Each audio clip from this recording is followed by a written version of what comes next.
The elevator lurched between floors and stopped, dead still. No hum from the motor above, just silence. But inside, 12 passengers stood shoulder to shoulder in the dark, breathing shallow. Therefore, all eyes turned to the young woman in the wool uniform jacket. Her name was Helen. She had been running this car for 4 years. She knew every vibration through the floor, but she knew in that moment the cable hadn't snapped. Something else had gone wrong. Therefore, she had to be the one to talk them through it. In 1951, there was no emergency button that called for help. There was only her voice, her certainty. But this wasn't just Helen's story. It was the story of the men and women who stood all day in moving rooms. They were the invisible pilots of the tallest buildings, controlling machines that most passengers never thought about until something went wrong. The job was born in the 1880s alongside the electric motor. Before that, elevators were slow, hydraulic lifts. They ran on water pressure or steam, pushing a piston up from below like a massive syringe. You could ride one up 5 stories and have time to read the morning paper twice. They were reliable enough, but they had limits. Hydraulics couldn't push much higher than 10 or 12 floors before the pressure dropped off. The columns got too heavy, the machinery too expensive, so buildings stayed short and cities stayed flat. But electric motors changed the physics of the skyline.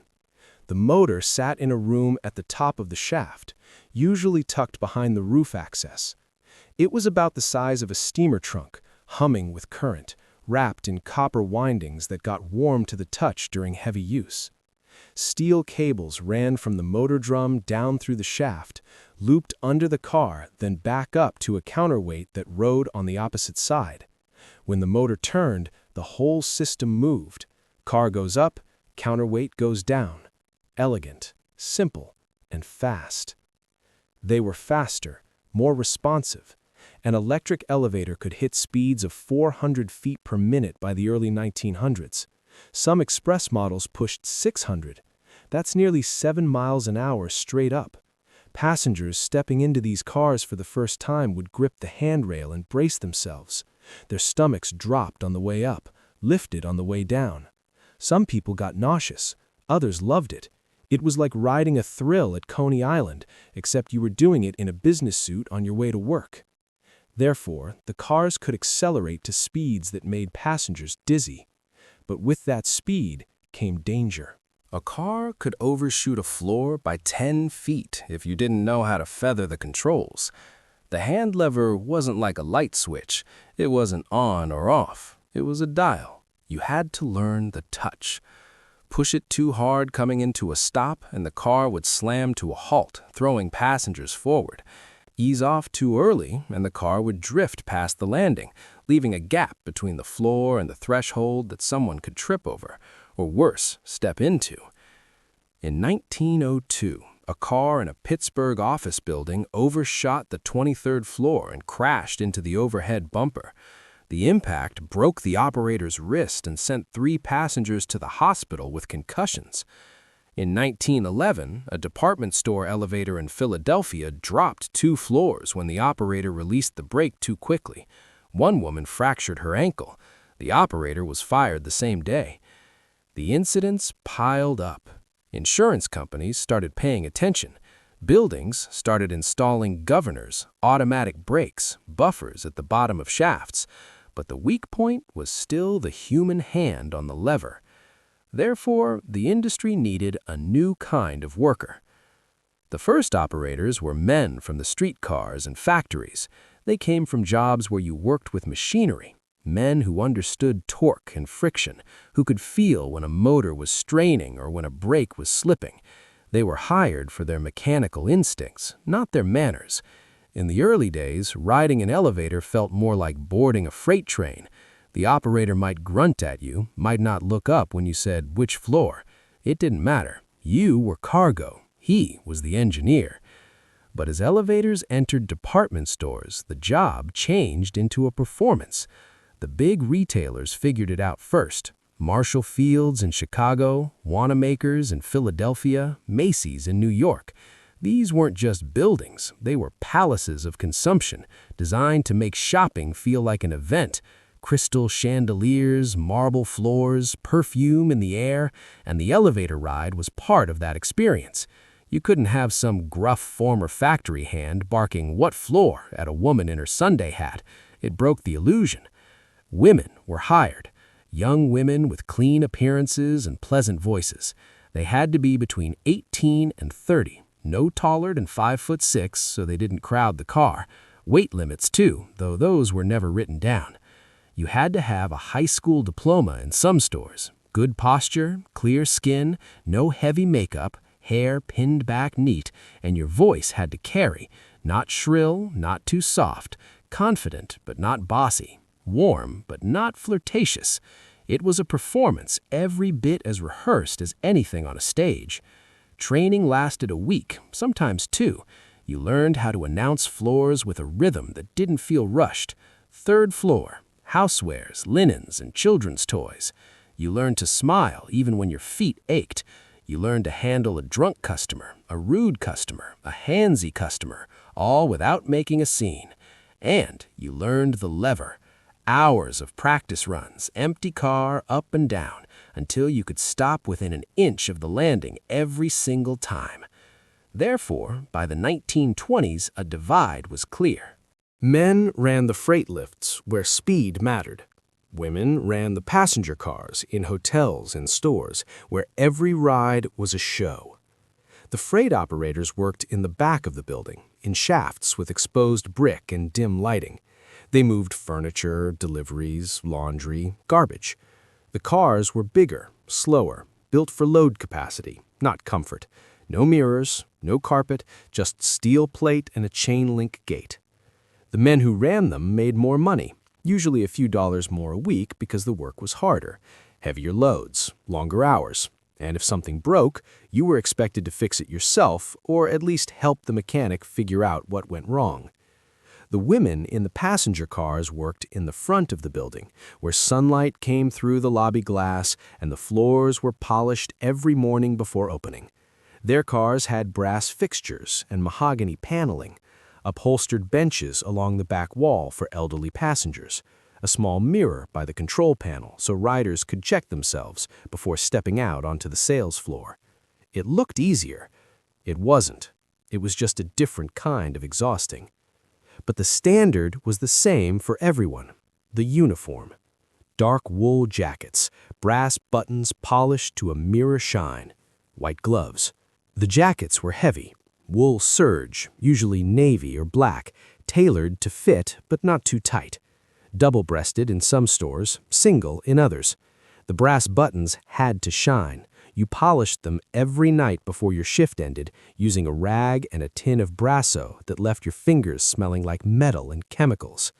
If a button was dull, a supervisor could write you up. 3 write-ups and you were let go. But the gloves weren't for safety.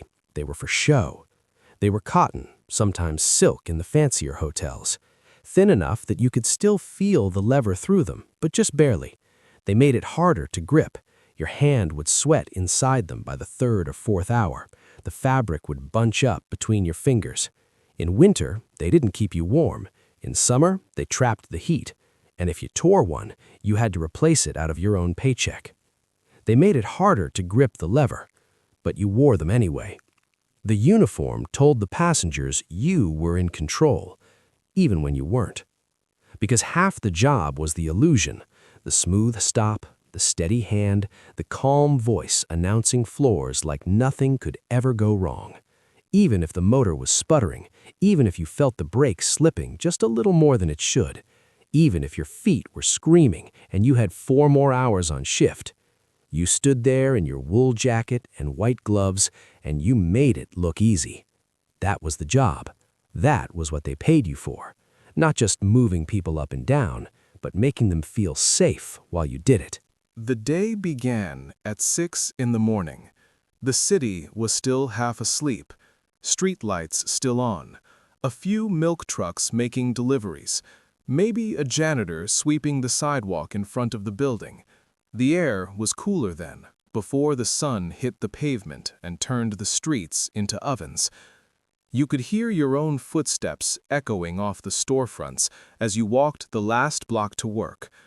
You arrived before the executives and the secretaries, before the building came alive with voices and typewriters and telephones ringing on every floor, before the elevators filled with bodies and the day turned into a rhythm of up and down, hundreds of trips that blurred together into one long vertical line. You arrived when the building was still quiet, still yours in a way. But you didn't walk through the brass main doors. Those doors were for the public, for the customers and the tenants, and the people who saw the building as a finished thing, polished and grand. You weren't part of that picture. Not yet. Not until you were inside your car with your uniform buttoned and your gloves on. Therefore, you entered through the service entrance around back. It was a plain door, gray metal, sometimes green, with a push bar that stuck in the cold months. No awning, no doorman, just a concrete step and a hallway that led into the belly of the building. The door clanged shut behind you with a sound that never got softer, no matter how many times you heard it. It smelled of floor wax and yesterday's cigarette smoke. The custodians worked overnight, buffing the lobby floors until they shone like glass. That waxy smell clung to everything back here.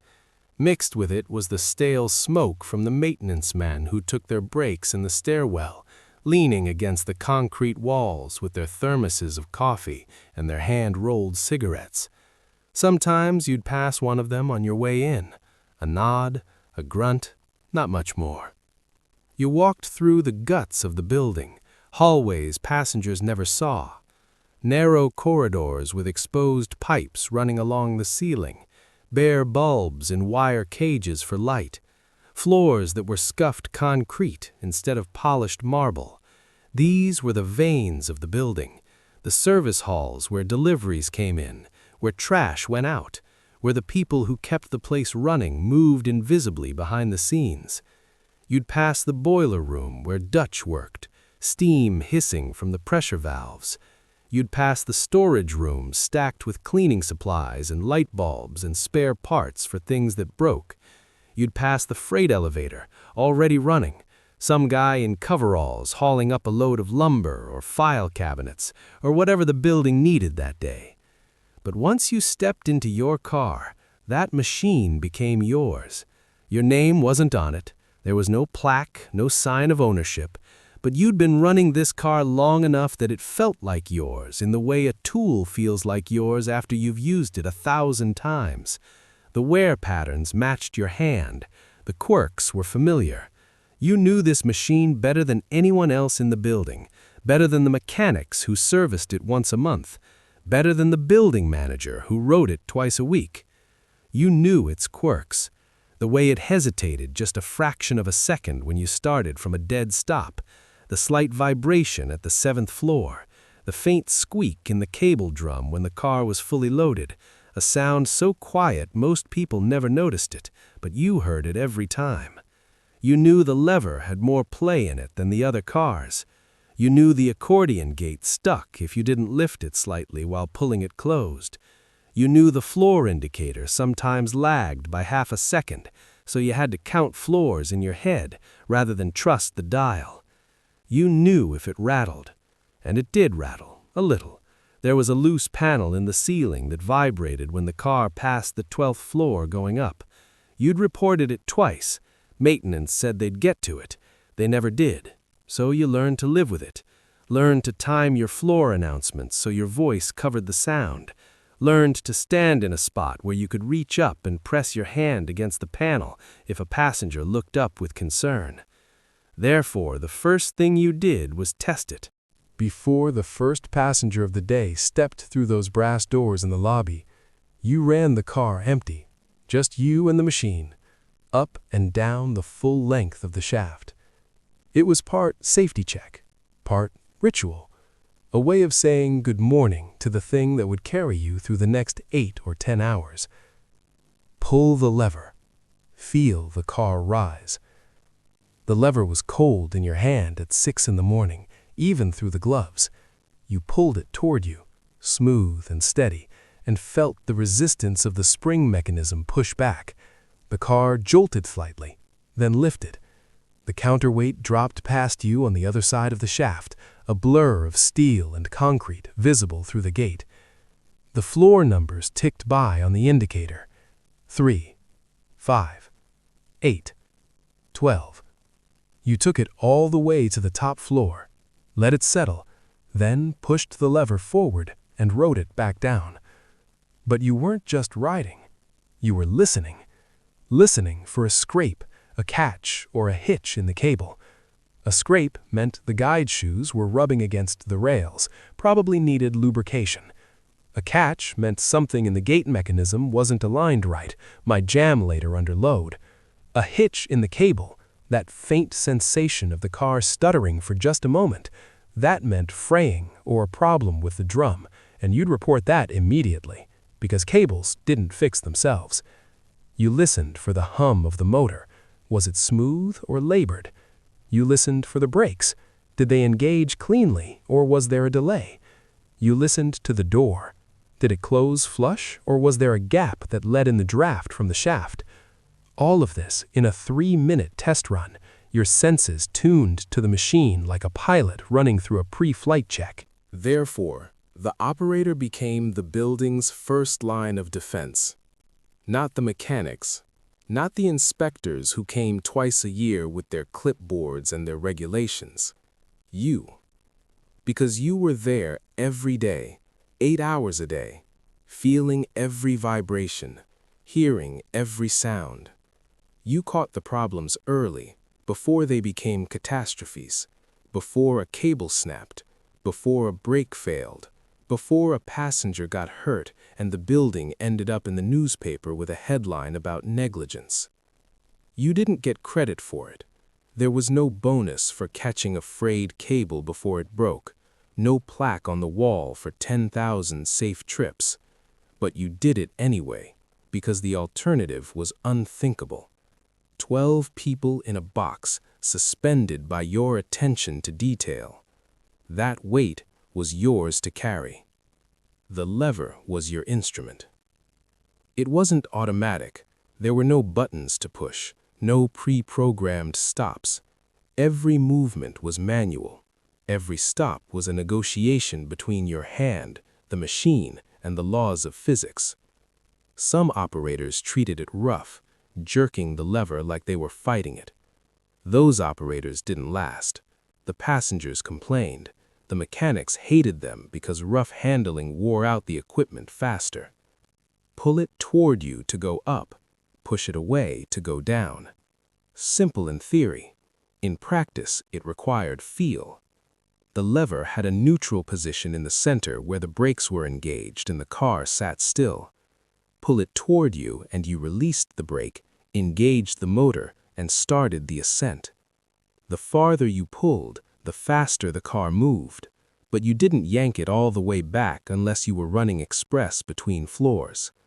Most of the time, you pulled it just enough to get moving, then eased it back towards center as you approached your stop.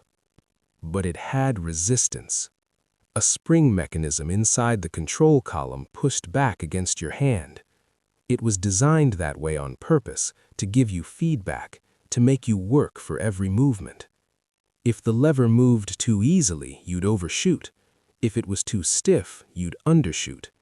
The resistance was calibrated to sit right in the middle, a sweet spot that took weeks to get used to.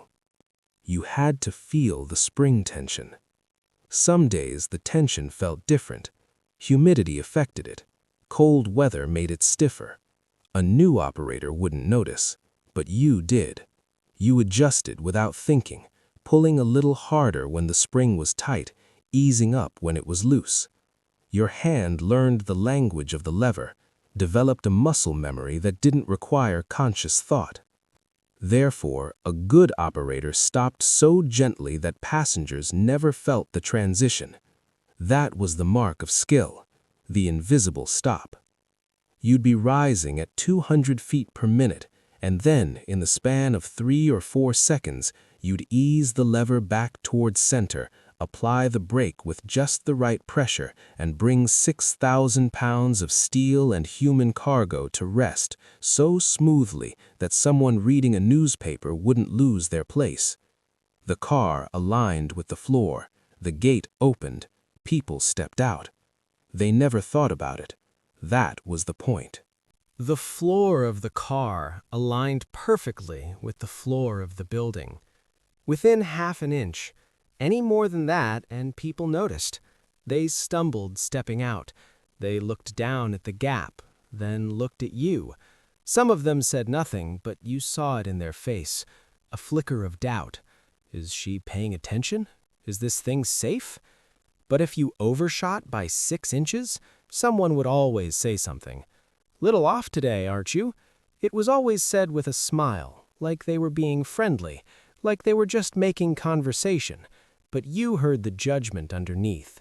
You heard the implication that you weren't doing your job right, that you were sloppy, that maybe you shouldn't be operating this machine in the first place. You'd smile back, apologize, blame it on the motor acting up, and then you'd spend the rest of the shift stopping perfectly every single time, just to prove to yourself that you could. Therefore, you spent months learning to be invisible. Not literally invisible. You were right there in the car, 3 feet from every passenger, closer than a stranger had any right to be, but functionally invisible. You became part of the machine, your voice announcing floors, your hand on the lever, your presence steady and unremarkable. People stopped seeing you as a person and started seeing you as a function. And that was fine. That was the job. Because the moment they noticed you, the moment they thought about you instead of their meeting or their lunch plans or whatever brought them into the building that day, you'd done something wrong. People used to fear elevators, and they had reason to. In the 1840s and early 1850s, before Otis, elevators were little more than wooden platforms hauled up and down by hemp rope or chain. They moved freight mostly, barrels of grain, crates of machinery, sometimes a brave worker who needed to get to an upper floor and didn't want to climb the stairs. But passengers? Forget it. Nobody with any sense would step onto one of those things, because if the rope broke, and ropes did break, you dropped, straight down, however many floors you'd climbed. The platform would slam into the bottom of the shaft with enough force to splinter the wood and kill everyone on it. There were accidents, plenty of them. A rope snapped in a textile mill in Massachusetts in 1851 and killed 2 workers. Another one in a warehouse in Baltimore the same year. The newspapers reported them, but nothing changed. Elevators were dangerous. Everyone knew it. It was just the cost of doing business in a building taller than 3 stories. But in 1853, Elisha Otis changed the world. Otis was a mechanic, 42 years old, working in a bedstead factory in Yonkers, New York. The owner wanted to install a freight elevator to move materials between floors, but he was worried about the safety, so he asked Otis to figure something out. And Otis did. He came up with a brake system that seemed almost too simple to work. If the rope holding the platform broke, a spring would release. That spring would push 2 metal arms outward, and those arms, fitted with steel teeth, would bite into wooden guide rails on either side of the shaft. The platform would stop. Not gently, but it would stop. He invented a brake that used metal teeth to bite the guide rails if a cable snapped. Otis knew he had something, but nobody believed him. So in 1854, at the Crystal Palace exhibition in New York, he put on a demonstration. He built a platform, hoisted it up to the ceiling in front of a crowd, then he stood on the platform himself, had an assistant cut the rope with an axe, and dropped. The crowd gasped, women screamed, and then, 3 feet into the fall, the brake engaged, the teeth bit into the rails, sparks flew, the platform jerked to a stop. Otis stood there, unhurt, and tipped his hat. The crowd went wild. Therefore, modern skyscrapers were finally possible. Because that brake, refined and improved over the next few decades, made people willing to trust elevators with their lives. Buildings could go higher, 10 stories, 20, 50. Without Otis's brake, none of it happens. The skyscraper stays theoretical, but with it, architects and developers could sell height. They could sell penthouses and executive suites in the idea that going up meant going up in the world. By the early 1900s, every elevator in America had some version of Otis's safety brake. Steel cables replaced ropes, the guide rails went from wood to iron to steel, the teeth got sharper, the springs more reliable, the system got tested and certified. Insurance companies signed off on it, building codes required it. On paper, elevators were safe, but in the real world, brakes still failed. Not often, but often enough. In 1919, an elevator in a Chicago office building dropped 4 floors when the governor failed to engage. 3 people injured, 1 seriously. In 1923, a brake system in a Detroit hotel rusted through and didn't catch when a cable frayed. The car dropped 6 floors before a secondary brake, one the building wasn't required to have, finally stopped it. 2 broken legs, 1 fractured spine. Sometimes the car dropped 10 feet before the teeth caught. 10 feet doesn't sound like much, but in an elevator, it's enough to throw you into the ceiling, enough to shatter bones, enough to make you never want to step into one of those machines again. The problem was timing. The brake had to release the instant the cable tension dropped. If there was any delay, even a fraction of a second, the car picked up speed, and speed turned a controlled stop into a violent jolt. Operators knew this. They'd heard the stories. Some of them had felt it themselves, that sickening moment when the car dropped and your stomach stayed where it was. Most of the time, it was just an inch or two, a slipped gear, a momentary loss of tension. The brake would catch and everything would be fine, but your heart would be pounding for the next hour. Therefore, the operator had to be the calm in the storm. Because when something went wrong, when the car dropped, or the lights went out, or the door jammed, the passengers panicked. That was human nature. 12 people in a small space, suspended in the air, suddenly aware that the only thing between them and the ground was a machine they didn't understand. They'd start talking all at once, asking questions. Some of them would push toward the door, others would freeze.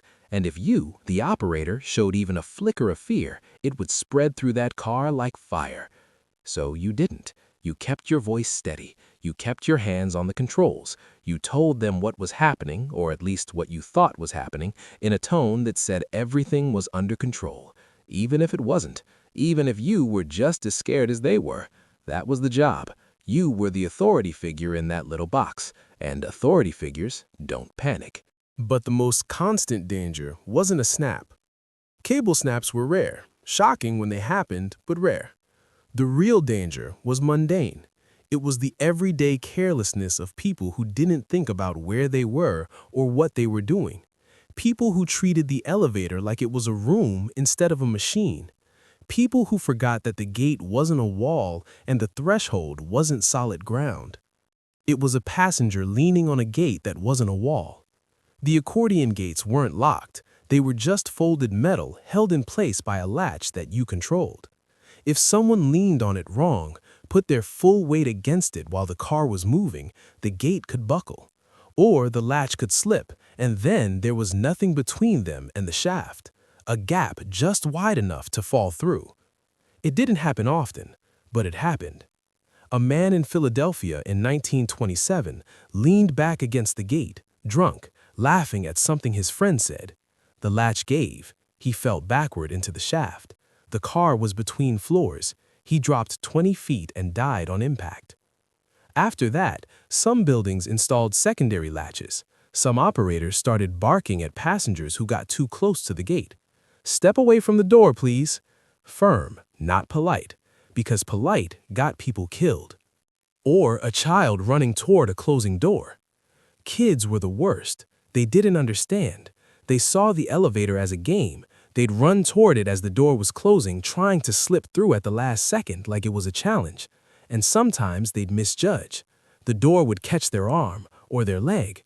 Or worse, they'd get halfway through and the car would start moving, and you'd have a child stuck in the threshold screaming while the gate dragged against them. You learned to watch for kids. If you saw one in the lobby, you waited an extra second before closing the gate. You made sure their parent had a hold of them. And if a kid ran toward your car, you didn't care how late you were or how many people were waiting. You stopped. You opened the gate, you let them in, or you made them step back, because the alternative wasn't worth thinking about. Therefore, you had to watch every second. Not just the controls, not just the floors ticking by on the indicator. You had to watch the passengers. Who was standing where? Who looked unsteady? Who was carrying something heavy that might shift? Who was distracted, staring at their watch or rifling through their briefcase? Because any one of them could cause an incident. And when that incident happened, it was your fault, not theirs, yours. You were the operator. You were supposed to prevent it. So you watched. You developed a kind of peripheral awareness, a sense of the space behind you without turning around. You learned to read body language. The way someone swayed meant they might faint. The way someone gripped the handrail meant they were nervous.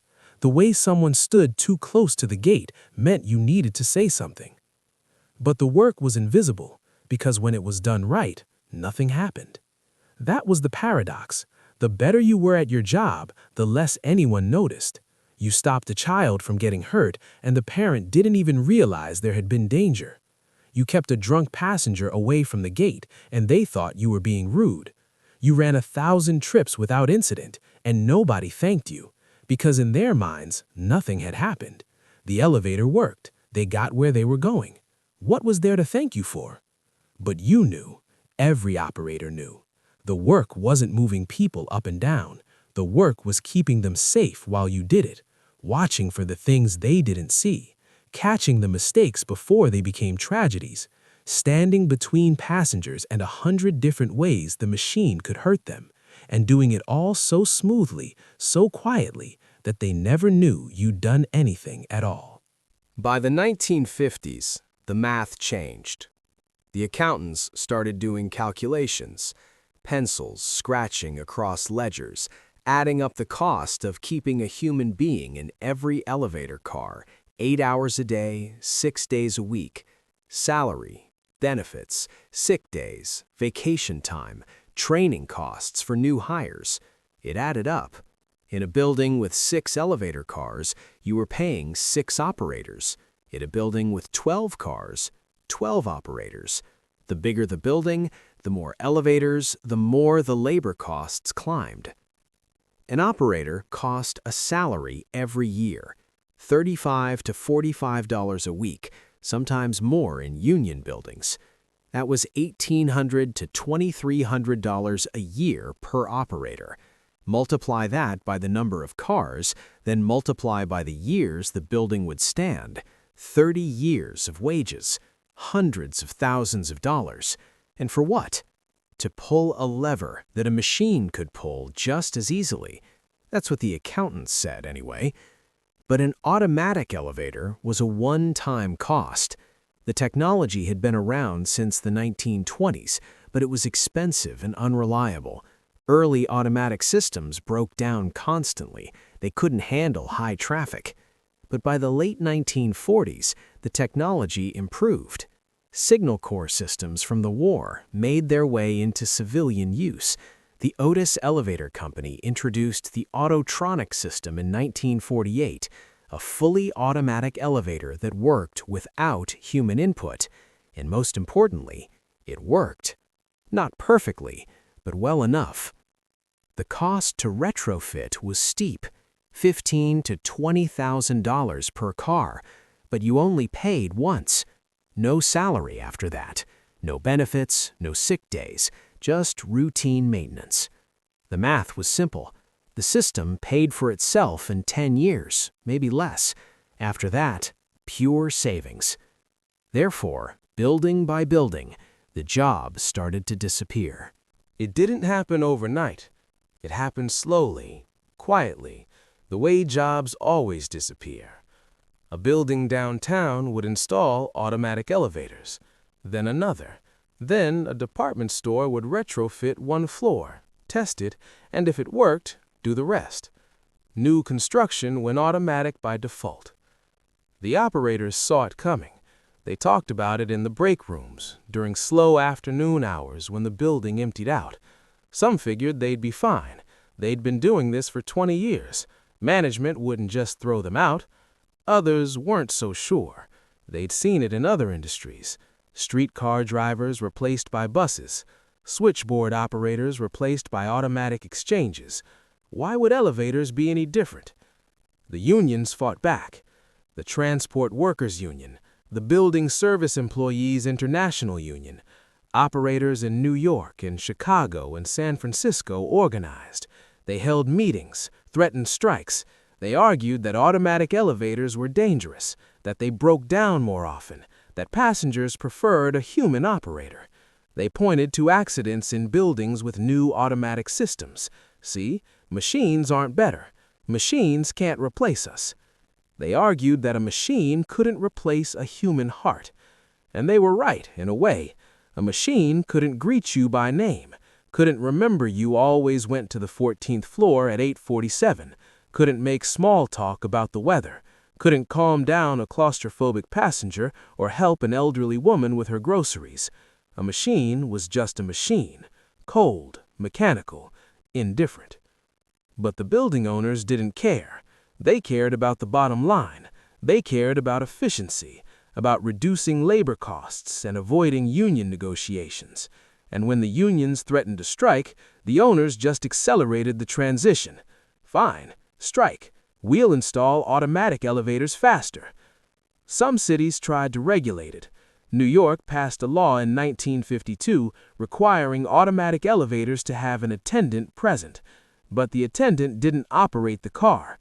They just stood there, pushed buttons passengers could push themselves. The law got repealed in 1956. But eventually, the elevators were made to be button pushers. That's what the operators called them, button pushers, said with contempt, because that's all it took now. You walked in, looked at the panel, pushed the button for your floor, the door closed automatically, the car rose, stopped, door opened, you stepped out. No skill required, no training, no human presence. The last manual elevators in major American cities disappeared through the 60s and 70s. A few held on longer. Some grand hotels kept them for atmosphere, for the old-world charm of a white-gloved operator. Some historic buildings kept them because retrofitting would have cost too much. But they were exceptions, relics. Therefore, by 1980, the job was a relic. There were maybe a few hundred elevator operators left in the entire country.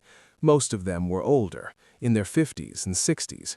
They'd been doing the job for 30 years and couldn't or wouldn't retrain for something else. They worked in the last holdout buildings, private clubs, historic landmarks, a couple of department stores that clung to tradition. Every year, a few more retired, a few more buildings went automatic. By 1990, you could count them on your fingers. The automatic elevators were faster. Without an operator, the system relied on algorithms and call buttons and sensors. The cars moved more efficiently, no wasted time on smooth stops, no delays for small talk. The doors closed faster, the acceleration was sharper. You could get from the ground floor to the 40th floor in under a minute. Progress, efficiency. But we lost the greeting. We lost the person who knew your name and your floor.